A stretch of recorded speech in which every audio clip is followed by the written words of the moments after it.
Marshall Peak. Chapter 4. The Black Book. Once his body was clean, Xianxia picked up the bottle of blood-clotting cream and sniffed it a little. He found that the medicine was quite refreshing and lost himself in it, and then he shook his to clear it. Xianxia opened that bottle and tried to smear the cream directly onto his injuries, but stopped. He hastily went to fetch a new tub of water, and then put some of the medicine into the water to dilute it. Stirring carefully, he began his treatment using the diluted formula. Enough the effects of the blood-clotting cream were good after diluting it. The effects were also reduced. But Xianxia only had this one bottle, so naturally he would have to use it sparingly. After the tub of dilute was used up, Xianxia had also finished treating his injuries. However, it also left him with some doubts. The paste smell was not the same as it was previously and also slightly spicy. Putting his clothes back on, he went to get the dark-colored sweet potato and wolfed it down. Xianxia then plonked down on his bed and soon fell asleep. The holes in the small roof allowed some light to seep in, lighting up the hut. The hut was extremely sparse. There was no table or chairs.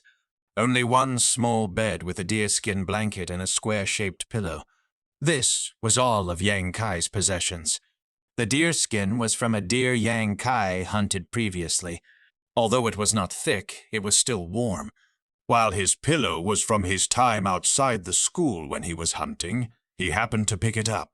The pillow was a square, a foot long and 3 fingers thick. It looked like stone, felt like one, but didn't bear the weight a stone should. Xianxia didn't know what it was, but used it as a pillow and didn't investigate further. This black stone pillow had already been with Xianxia for a year already, yet he still didn't know what it was. Nonetheless, it was a great pillow. Fast asleep, Xianxia dreamt of today's battle. Time and time again he was hit flying away by Zhu Dingjun, and time again he would stand back up, persevering and continuing with a blood crest on his chest.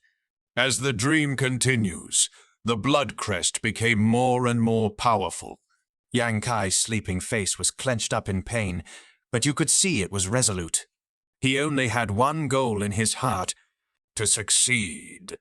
Even if he was ordered to cut off his foot or fry his body in flames, he would not cower in fear. The unconscious Xianxia didn't take notice that the pillow below his had started to exclude a clouded light that corresponded with his moods. This light became more and more luminous.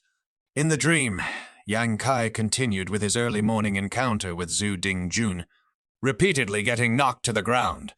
On his 1000th time getting knocked and getting back up, with his unwavering will suddenly broke through. He rushed mercilessly towards Zhu Dingjun, who immediately fell to the ground. Zhu Dingjun's figure then became hazy and morphed into his own figure. At this moment, Xianxia's mind calmed down, though it wasn't due to him beating his opponent, but he winning against himself, winning against his inner fear and yielding heart. A faint feeling gradually rose up. There is no longer anything under the sky that can make him submit to them. In reality, the black pillow under Xianxia's head suddenly burst forth a black ray.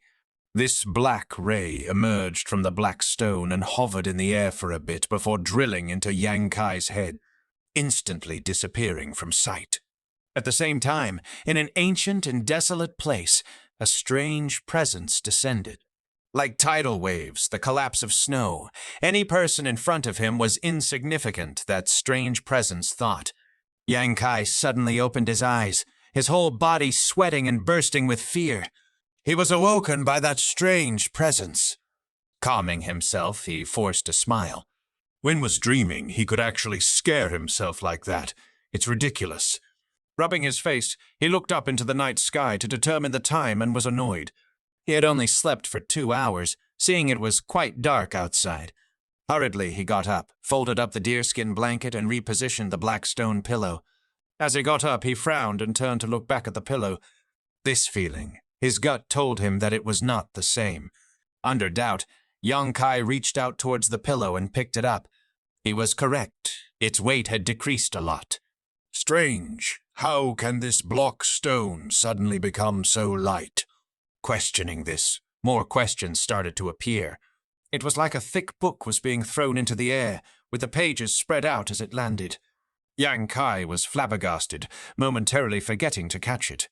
Pa! The black stone pillow fell to the ground and opened up like a book. He couldn't believe it, even though it was spread out in front of him. Wasn't this stone? How could it suddenly turn into a book? The black stone pillow had been with Yang Kai for over a year already. He was very clear. Did he not previously find a black stone and not a book? Did an old turtle take off his shell and become a snake? A while ago, when he stooped down to pick up the book, he immediately felt a connection with it. Looking at it again, he really had to admit it was the pillow he was using. This thick book left him speechless, though there were no words. It was empty. But the pages of the book couldn't let him see through it. He gently tried to tear a page, but he couldn't tear it at all. It really makes him rethink. He had owned it for an entire year, and only just discovered its true colors. But such an empty black book, what is its use? He inspected the book all over, and still nothing. Mysterious. Yang Kai turned to the first page and nothing, staring at the blank book page. With little effort, he still found little change to the page. Then he discovered there was a little change to the page. The strange presence that appeared in the desolate place of his dreams had appeared again. A line of golden-colored characters had started to appear. Blood is sighted, and the golden body descends. Not a miracle, but a golden immortal.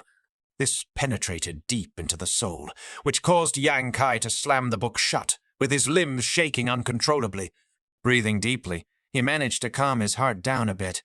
What secrets did this black book hide? He didn't know at all, but he knew that this object he obtained from Black Wind Mountains contained great history.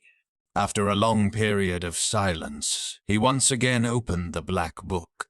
This time, he read the first line on the page. Turns out, it wasn't a dream. Gradually, other lines slowly appeared. Proud golden body rules the fence. Indomitable spirit, will it descend? 8 lines and 32 words occupied an entire page, giving one a dominating heavenly and earthly feeling, as if those words were imbued with domineering spirit.